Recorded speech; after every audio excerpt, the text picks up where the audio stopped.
Chinese petitioners report detentions, disappearances as 2 sessions convene in Beijing. As the Chinese Communist Party gathers in Beijing for its annual 2 sessions political meetings, which begin on March 4th and aim to set the direction for monetary and fiscal policies this year, reports are emerging nationwide of petitioners being detained, monitored, or disappearing after attempting to press their grievances. In China, petitioning is an administrative system for hearing complaints and grievances from the public.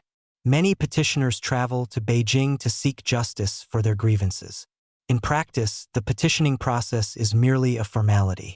It is widely reported by human rights groups that the regime routinely dismisses petitioners and often persecutes those who are dissatisfied with the CCP's authoritarian rule. For years, the high-profile 2 sessions, which bring together delegates to China's rubber-stamp Congress and its top political advisory body, have been accompanied by heightened security. However, petitioners and rights advocates say this year's clampdown appears particularly aggressive, with local authorities under pressure to prevent anyone from traveling to Beijing to file complaints.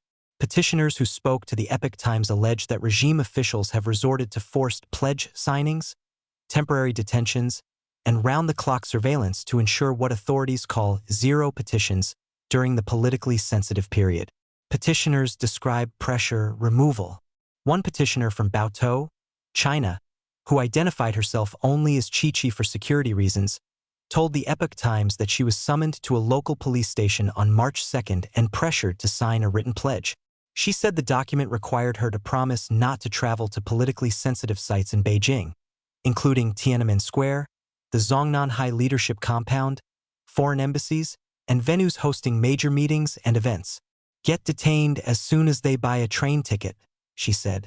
According to Chi-Chi, officials warned that if petitioners reach central government authorities during the 2 sessions, local governments could face disciplinary penalties and heavy fines.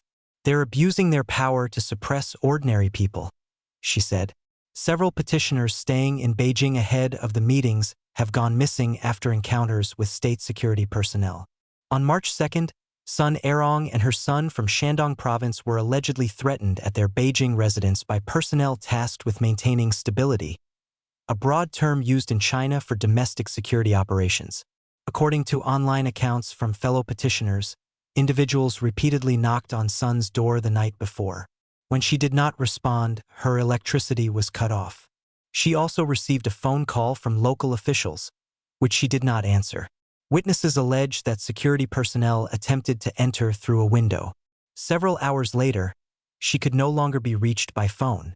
In a separate incident the same day, another Shandong couple, Li Yanxiang and her husband, Li Hongkai, posted online appeals for help, alleging they were being unlawfully restricted by local officials while outside their residence.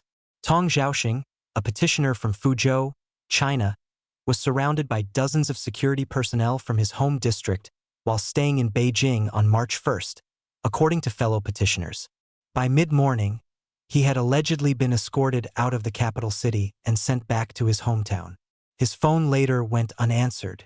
2 petitioners from Chongqing, Lu Qingbi and Chan Dashu, disappeared near the Ministry of Public Security building in Beijing after allegedly being taken away by individuals sent from their home city. Their whereabouts remain unknown, according to other petitioners.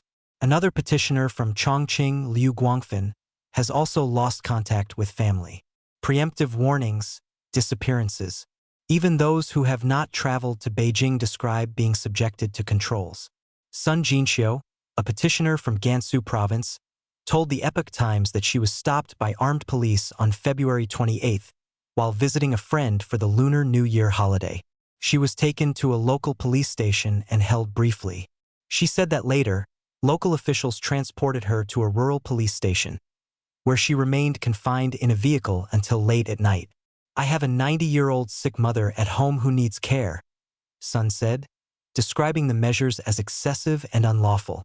She also said that local authorities installed surveillance cameras directly facing her home starting on February 25th, monitoring her residence around the clock. They won't even allow us to live our lives normally, she said. Some petitioners from Shanghai told the Epoch Times that they left their homes before the political meetings began, hoping to avoid detention. Liu Dongbao said he and his wife traveled to her hometown in Shaanxi province weeks earlier. Liu said he was previously detained for 92 days during politically sensitive events last year, during which he says he was physically abused and suffered lasting injuries. Despite relocating, Liu said officials from Shanghai and local police in Shaanxi visited him and officially registered his presence, warning him not to travel to Beijing during the meetings. Another petitioner, Lu Fuzhong, traveled to a village to lodge complaints against local court rulings before being taken back to Shanghai by security officials. His family told the Epoch Times that they lost contact with him shortly afterward. The Epoch Times also learned that a third petitioner, Wang Ruyun, has also lost contact with friends and relatives. Under the CCP, local regime officials are often evaluated in part on their ability to prevent petitioners from escalating complaints to Beijing, particularly during politically sensitive periods such as the 2 sessions. Li Haihai, another petitioner, told the Epoch Times that the interception and monitoring tactics are unlawful. Seeking to defend one's rights is legal, he said. Blocking that process and shielding wrongdoing should be subject to legal accountability. The Chinese regime has not publicly commented on the aforementioned individual cases. As the political meetings are underway in Beijing, families of those who have lost contact with their loved ones told the Epoch Times that they are still waiting for answers. Li Shi contributed to this report.